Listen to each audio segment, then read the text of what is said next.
Hello and welcome to today's video. We today are looking at one of my fully working Betamax decks. Well, it certainly was fully working when I put it away. This is a Sanyo VTC M20. It is complete. It also has the remote control, which is in the other room at the moment. And all I'm going to be doing with this one is giving it a bit of a clean up. Probably just greasing up the loading ring inside of there and also the loading mechanism there. And I'm going to just see if I can put a little bit of hot glue onto here and here just to build this out a bit, just to give it a bit of grip onto these little pins in here, just so that I can actually have the flat back on there again. So it just needs a bit of a cosmetic clean. There is this sort of on the top, which I think has come from something that was probably on there many years ago, and I'm not sure I can actually remove that, so I'm going to have a go, but I'm not convinced I'll be able to, but I will certainly give it a go. Anyway, cover is held on with 4 cross-headed screws. So the first thing I'm going to do is get the cover off. So there we are. Now inside, it is in some ways very similar to the VTC 6500, which would make sense because this is the model that actually followed the 6500. Now this is interesting, it's got on here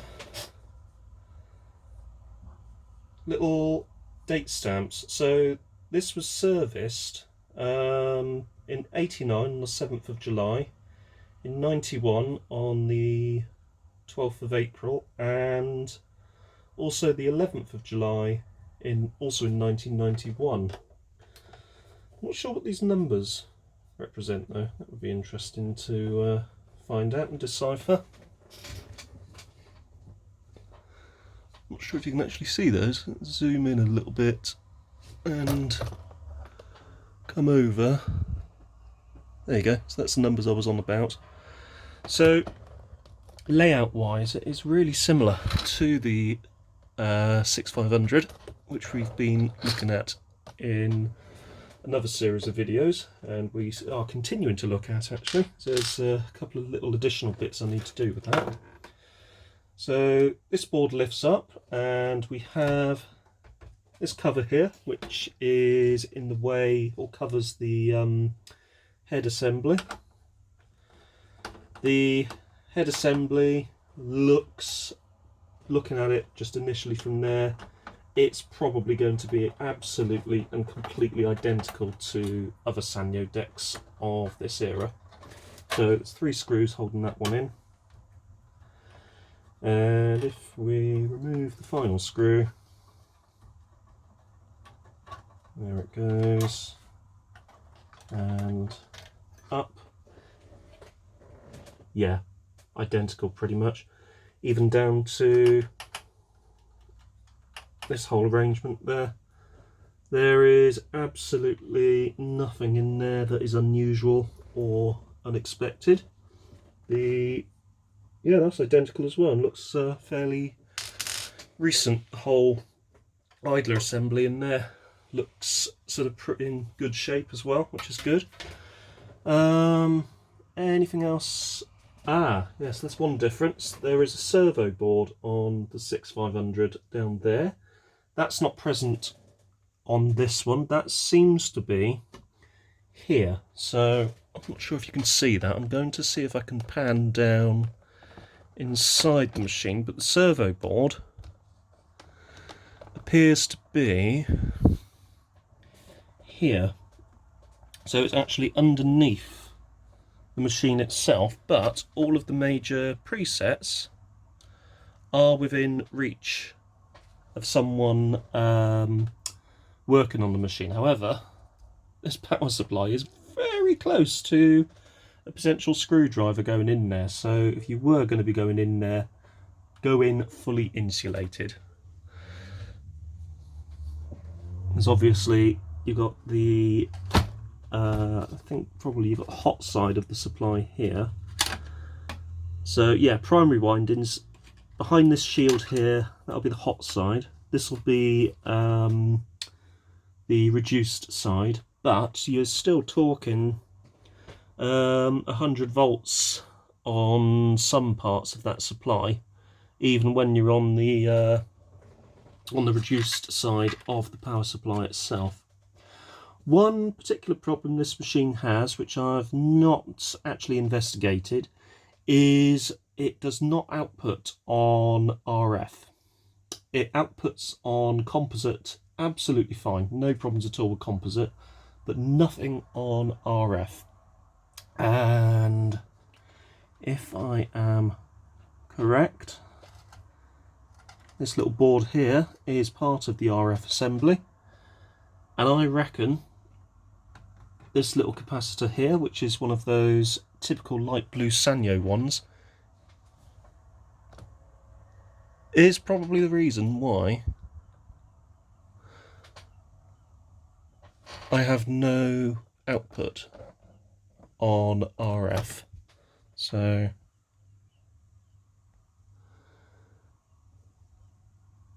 that will be something that I will attend to at some point in the future, but not today, because my main focus is just to give the machine a check over. And in all honesty, it works fine over composite, and composite is generally my preferred method of viewing, so to speak.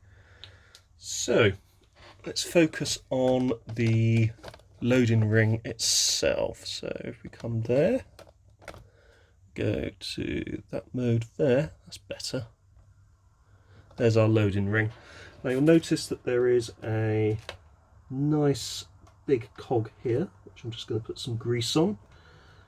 That grease will also go onto a worm gear that sits in there as well, so that's going to help the smoothness of the loading.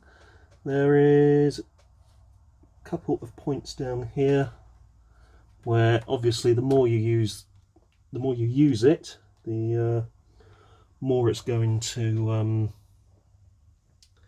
mesh in quite nicely. There's some loading gears down here for the loading mechanism, so let's give those a little bit of grease. There we are. Really big gear in there, which we can probably get to. So there's one either side, we can just plop a bit of grease into there. And same story with this one here. Don't want to go too mad. Loading belt itself is here, and the loading belt looks to be in, quite frankly, superb order. There's nothing wrong with that at all, so if it ain't broke, don't fix it. Or if it ain't broke, try and tug and pull at it until it is broke. In other words, just leave it alone, it's fine, it's happy as it is.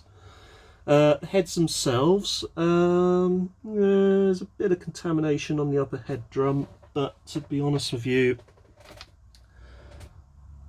it worked the last time I used it, and I'm loath to do anything with that unless I absolutely have to. If it's still producing a good picture, I'm going to leave it as it is. What's quite nice is my dew sensor is intact, and that runs around and down into there onto the servo board. That's quite useful to actually come out of the way, is that I can get in there and give that cog a little bit more of a grease on the loading ring. So there we go. There we are. And that will all work into the mechanism of the machine itself. So, such as this one down here. There we go. That will all go in quite nicely. Right, so let's just pop that back in there, like so. And let's just put it back together. Actually, we don't really need to do anything else in there. There's not really anything else that I want to do. I don't want to start fixing things that I don't need to fix. The RF fault, yes, that is something that I could fix at some point. However, I don't really want to be doing it today, because I've got a few other little bits and pieces I want to be getting on with other projects today. So we're going to leave that as it is. But I am going to start with replacing this capacitor, because that seems to be the most obvious one. It is the dodgy blue Sanyo capacitors that always seem to cause problems. So it would make sense that that would be the first one to replace, so to speak. Anyway, let's get this reassembled. Let's stop waffling, get it reassembled, and we can hook it up to a set and check that it is all working as it should. There we go. So we got there, like so, there, like so, and this one here. There we go.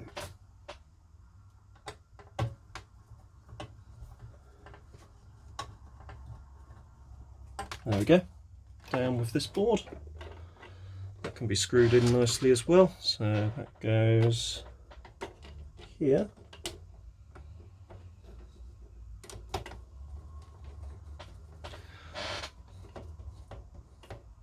Like so. And up. And yeah, there we are. And there we go, there we go.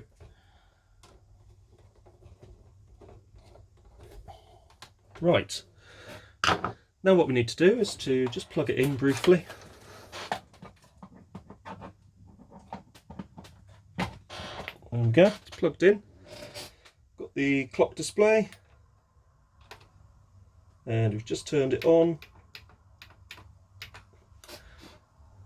Now we're going to use, so this tape is one I use quite a lot because it just is easily accessible and around. This is actually one that was recorded on this machine. So let's push the tape in. So with this one, it must be something to do with just the age of the machine, but to get the tape to go in, you have to push it in, and then you have to push it in even further. And then eventually it loads, as you can see there. So if I hit play,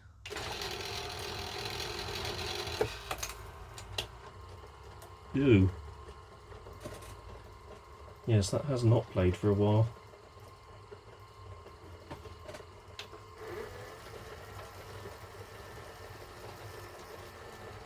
Yeah, I've got a feeling that tape isn't sat fully in there, to be honest with you. Let's stop.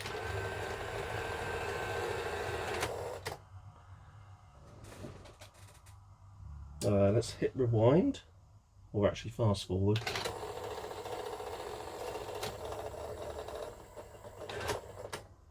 Yeah, I don't think that's sat in there properly, so let's eject.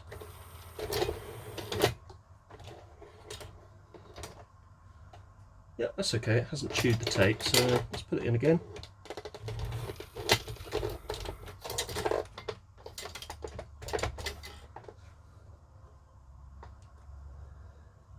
So what I'm going to do is just wind it forward manually, which I have, so that's okay. So let's hit play.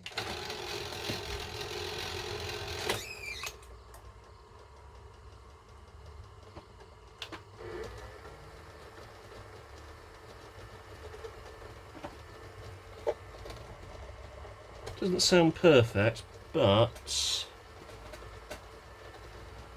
it does seem to be doing what it should. So let's stop and fast forward.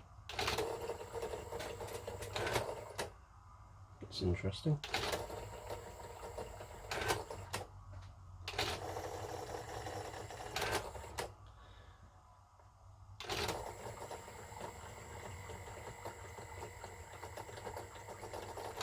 I think I know what that is. So I've got a feeling I might need to get in and take a look at that idler. So it's possible, if I just hit play,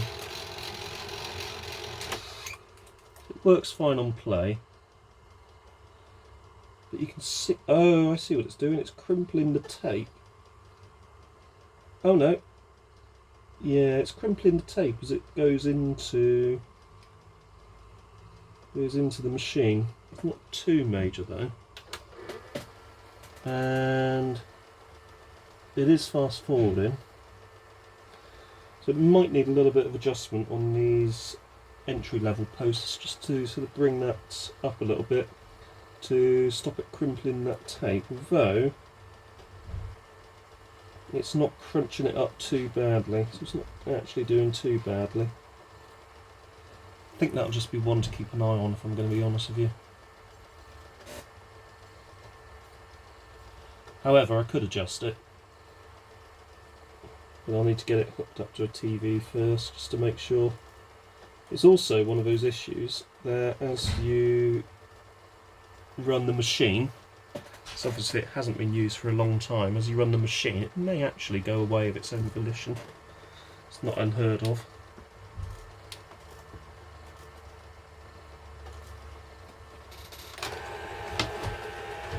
I accidentally hit the power button. So rewind, fast forward. Doesn't like fast forwarding. Rewind. Doesn't like rewinding. That's okay, let's eject. Eject is definitely getting better. So I want to get into the idler assembly, so to do that I'm going to remove this top plate. And there are 4 screws holding that in place, so let's do that. So that's 1, 2 and 3 here.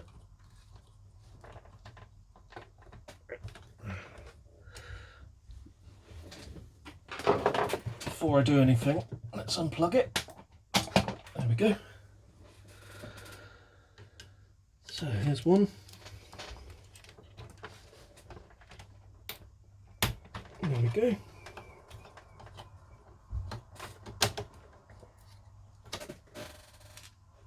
There's one.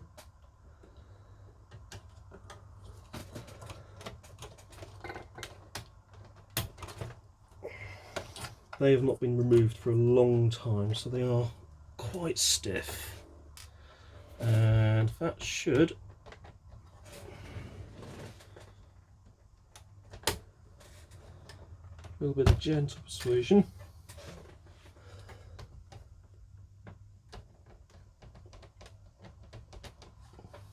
It should come up. However, it may be the case that I need to pop the front panel out because it does go under the front panel. It's also possible that there is another screw that's hidden away. So rather than force anything, knock the camera over and bring that up a touch. There we go. Rather than force anything, just remove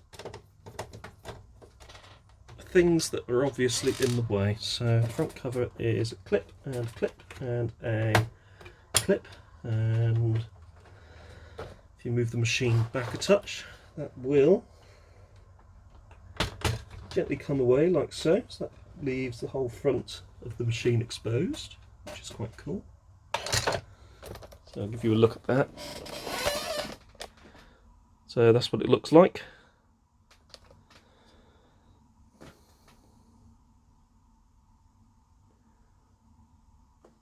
And that should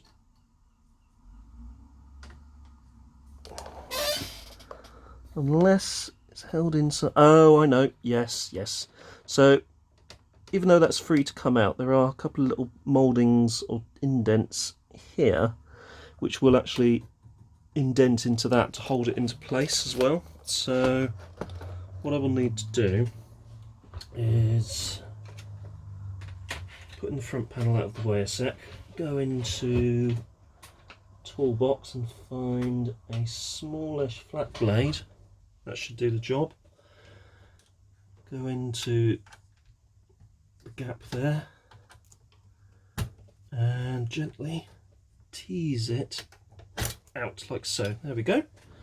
And now we can see our assembly here. So we've got the belt down here, and we have, interesting, this is actually a little bit, this is actually different. So this is something that's different to the 6500 and the 5000.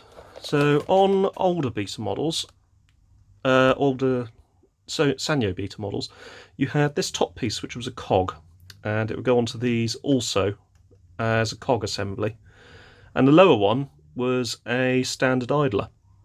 On this one, they're both idlers. Similar, very similar setup. I would argue the case that the two are interchangeable, but both are now idlers. I assume to make it quieter in operation, because the older machines did have sort of a characteristic sort of noise when they were in operation. What I'm going to do is, because those are both rubber, I'm going to get some rubber renew, my favourite chemical. It smells disgusting, but does seem to do the job. And I am going to get a little bit closer to the situation there. Yep, we're focused. So I'm going to get some rubber renew and give these rubber components a bit of a grease up, or rather a clean, rather. And also we got a cog down here and a couple of other lubrication points that we can attack. Also do that pinch roller as well.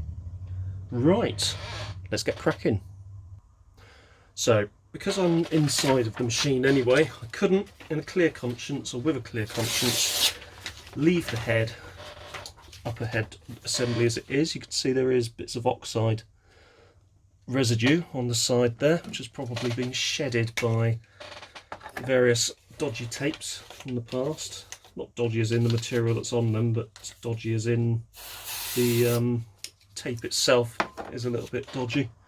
So let's move the heads to about there, so I can keep those out of the way, and let's just use a bit of paper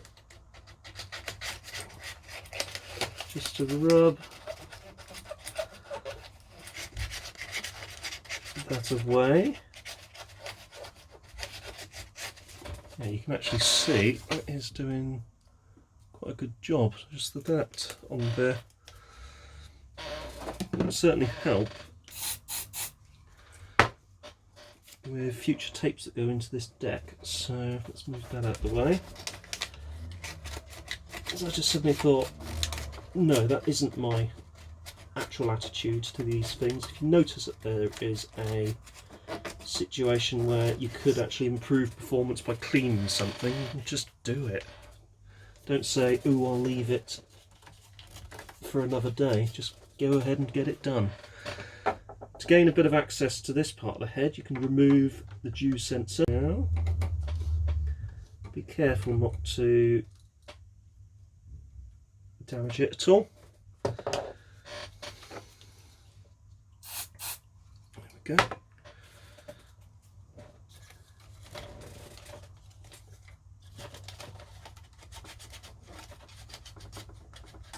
There we are. Actually use a fresh bit of paper.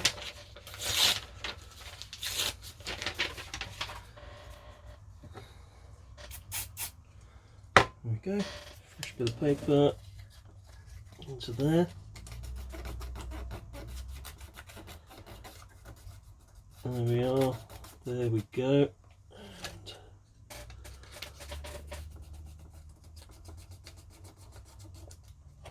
there is this bit here which is really grubby. I'm not sure I'm going to be able to completely degrub that.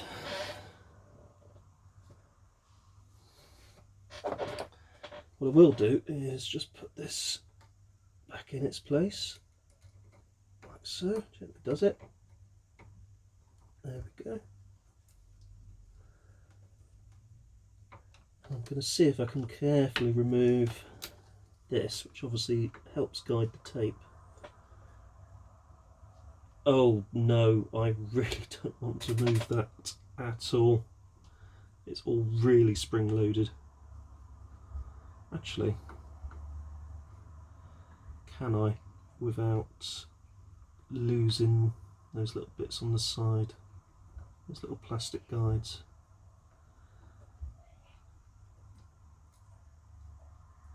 Gently, gently, gently, gently does it. There. So this, bring it into view, can't really see it, appears, it's spring under tension, so it's spring loaded, and it appears to go into the head through these little gaps here in the upper head drum, and actually helps guide the tape around the head drum itself.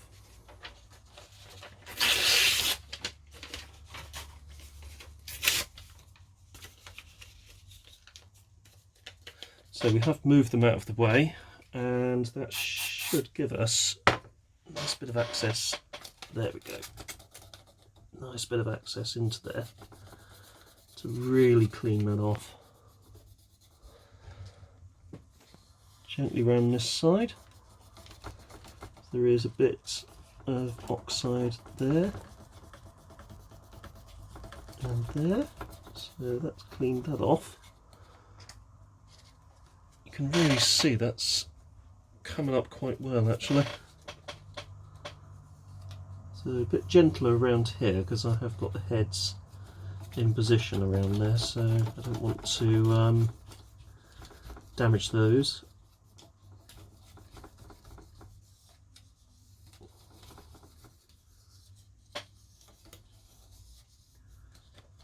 Okay.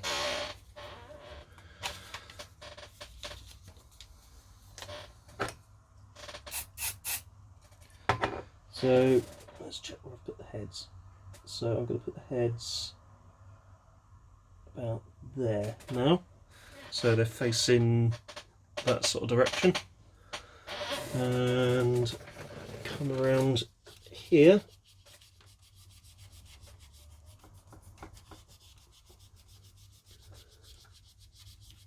And give the head a clean around this side, or the upper head drum rather.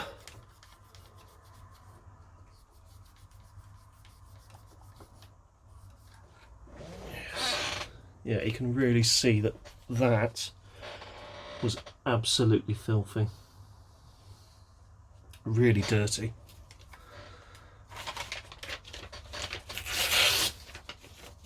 Okay.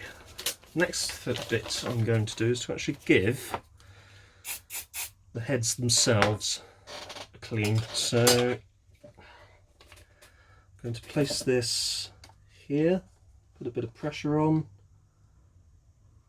and gently move one head across.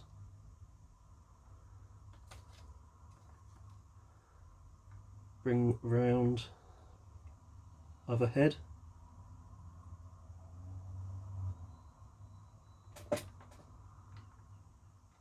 Go round again. Other head.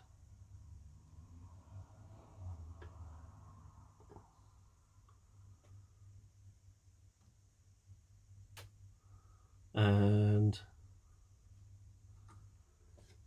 there we go.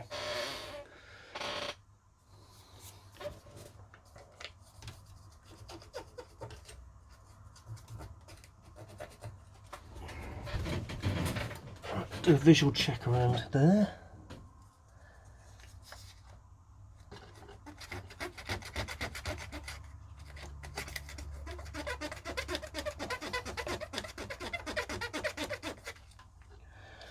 Don't worry, the heads are not anywhere near where I'm rubbing. So what I'm trying to do is there was a bit of what looks like oxide really ground on there.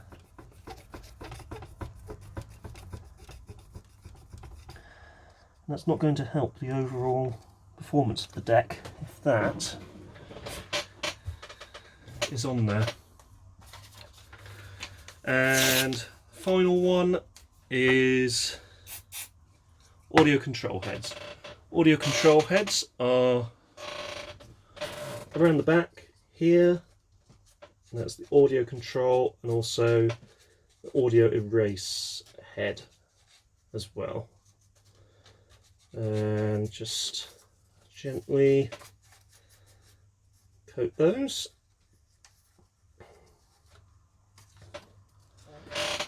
And even those are a little bit dirty as well, actually. So yeah, we've got a bit left on there.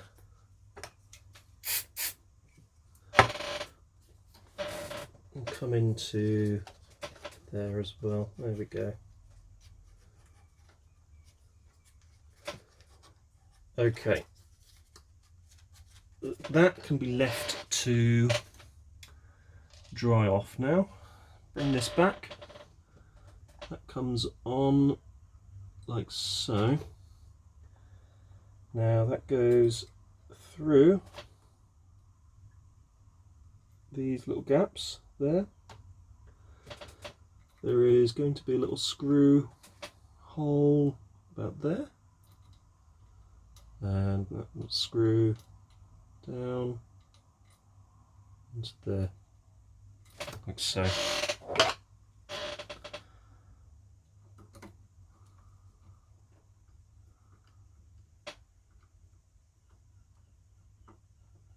There we go.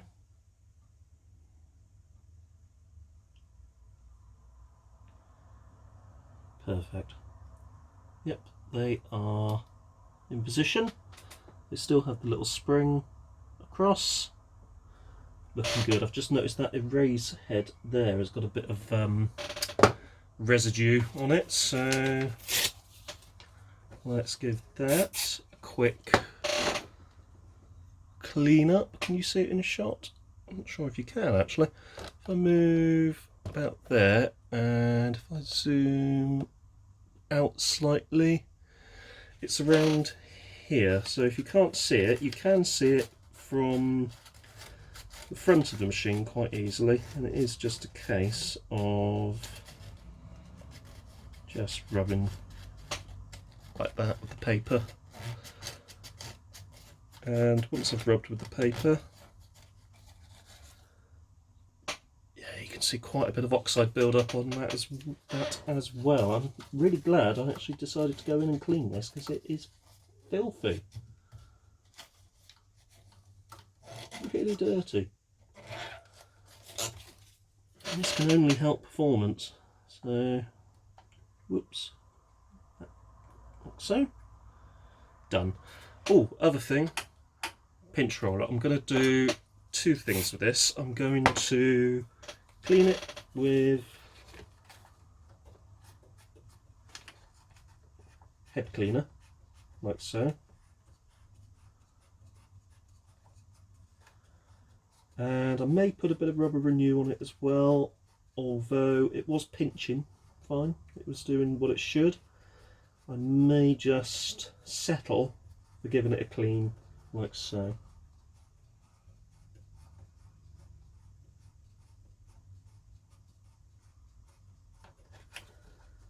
And yeah, you can really see that needed a clean. Do you know, I might even go in there again and give it a little bit more. So a little bit of a spray, a little bit of a spritz into there.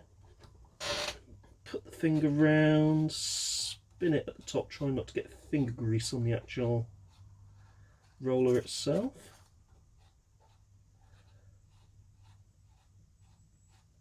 That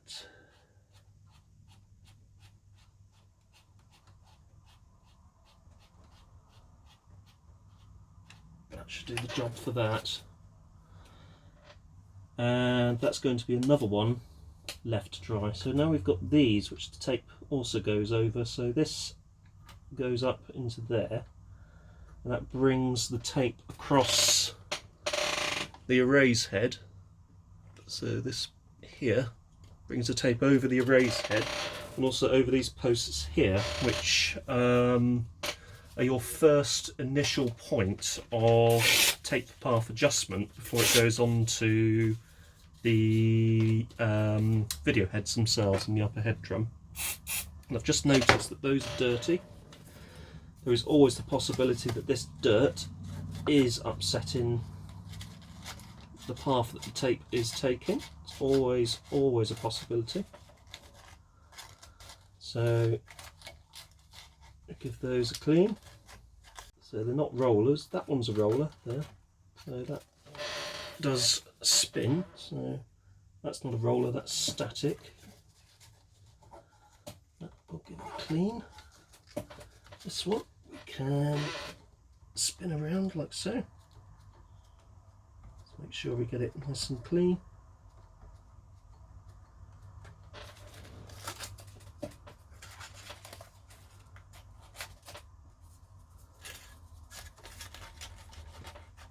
And done.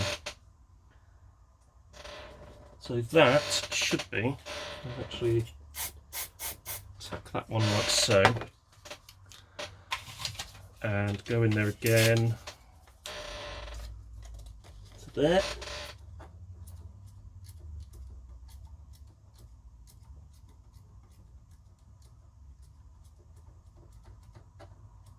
Perfect. Should do the same with that pinch roller as well. There we go.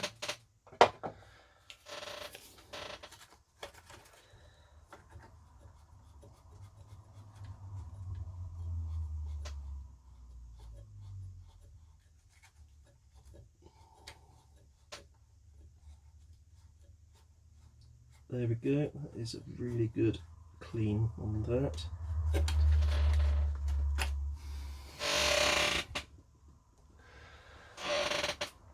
That is all I'm going to do with that part of the machine. One final couple of bits and pieces that I'll attend to is this loading ring. So we have this cog here that could do with a bit of a grease up. The part of the loading ring here could do a little bit of grease, especially on that little roller there. That'll help keep things nicely lubed, and put a little bit onto there as it goes around the machine. That should help lubricate that little roller. So I'll put that onto the roller as well. There we go. We have this little point here that is a pivot point, so that could do a bit of grease. And also I've just noticed, yeah, about there, a bit there, and also a bit there as well. That should do.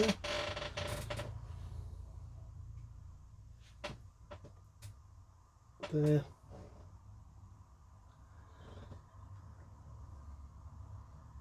And here. Right.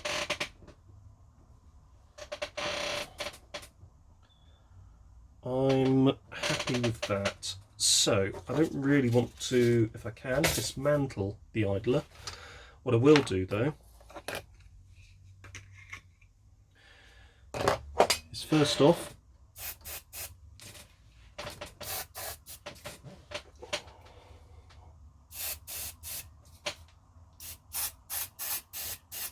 clean it with some head cleaner.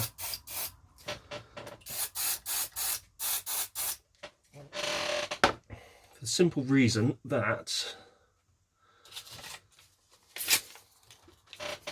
these are going to be very dirty, potentially.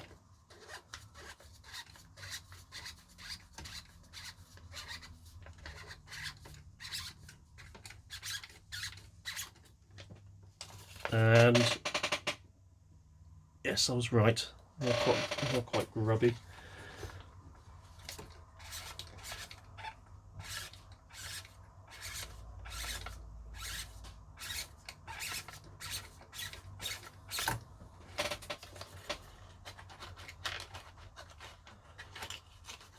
that clean in there in general. This is the one down the bottom. And because I'm not touching the heads in this section, I'm actually just going to put this tissue in and just wipe up the excess like so. Okay, same with this deal for this one as well.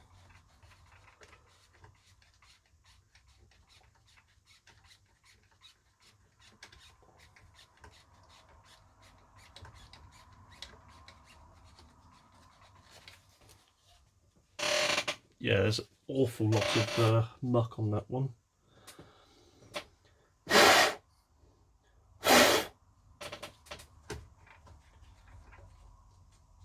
So the best thing to do with that, I think, is just to leave it to evaporate for the moment. What I will do is get some of my rubber renew.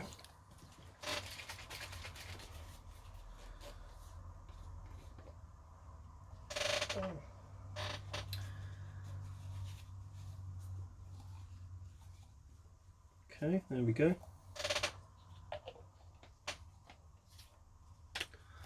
And the rubber renew can go onto there firstly. So I'm going to try and get a screwdriver in there just to move that around, like so. Then just move this against the tissue that's being saturated with the rubber renew, like so.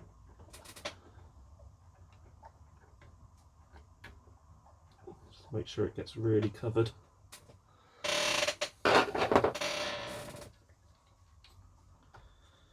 And once I'm satisfied that it's covered, other side of this bit of tissue,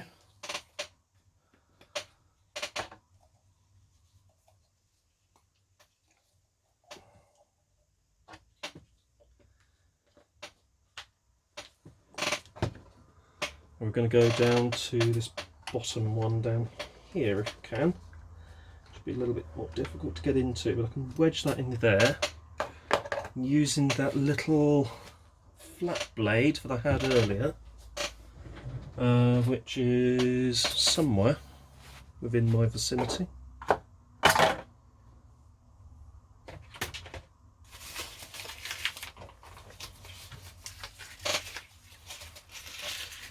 If you can't find a tool, clear your working area up a little bit.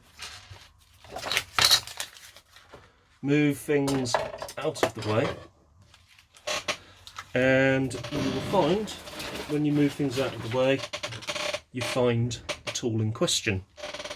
Now, I'm not sure if you can see this, so let's see if I can zoom into it. So there's the bit of tissue that I've wedged here, and you'll see just underneath that there is a little idler, and I can just pull this idler around like so. It's rubbing against the tissue. I can gently move it around.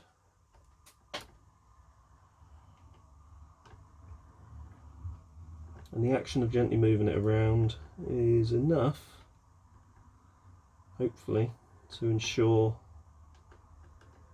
that it's nicely coated with rubber renew.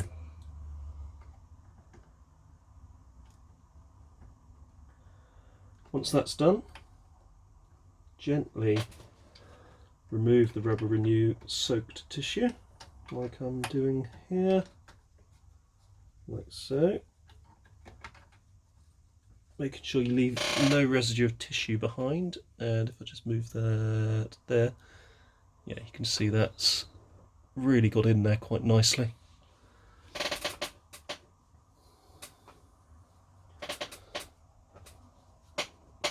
And the final bit or final couple of places, there are obviously these little drive belts for eject and also the idler assembly. So the idler assembly one you can replace, although looking at this it's going to be a bit of a pain to do it, as it's not a very easy to get to circlip on these machines. But if I just bring that to there. You'll see down here is that little idler there. So if I just spin this round gently, the belt will hopefully rub against this, and that'll be enough to just make sure the belt is nicely coated with the rubber renew. There we go, so that should be that. And then we've got this loading belt in there, which I'm going to leave because it does seem to be working okay. The next thing I'm going to do is plug the machine back in again, power it on,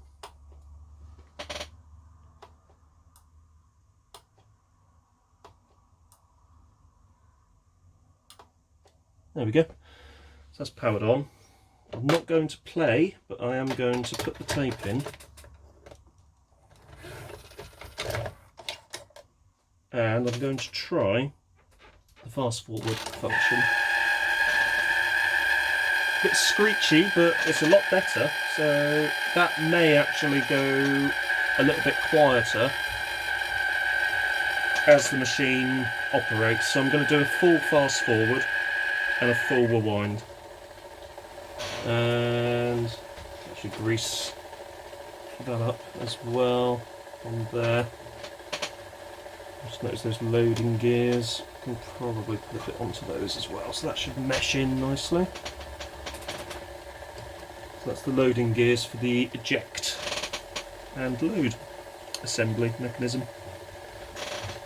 That seems to be fast forwarding rather nicely.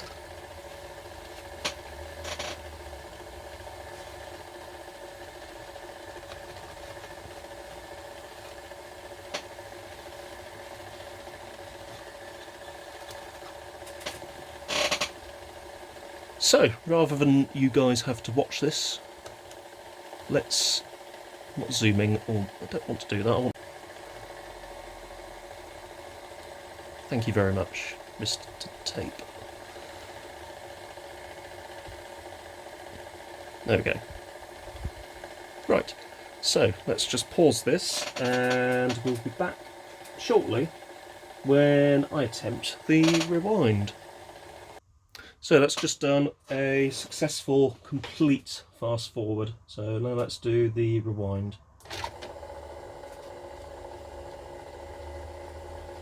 Little slow to start, but once underway, seems to be looking good. So let's let that rewind completely and then we'll reassemble the machine. So rewind actually worked okay. Yeah, seems to be okay, to be honest with you. So let's put the top cover back on and let's hook it up to something, see what we're getting picture wise. So ignore the slight flicker, but oops, can I get it so it doesn't flicker? But over composites on this slightly more budget Amstrad, it's producing, quite frankly, excellent results. So clear fast forward, clear sound, clear rewind. Actually, I wonder if I stand up and get it at this angle, it's usually better, so if I just hit play, yeah, that's better. As I say, you need to see it in person. I do need to feed it into a video capture card so you can just see how good a picture it's producing, but I'm really pleased. Excellent picture, very nice indeed, and that's another one saved, which is nice. Anyway, let's stop that and turn that off. If you have found this video interesting, don't forget to hit the like button, don't forget to subscribe, and I will see you in the next one. Thank you very much for watching, see you soon.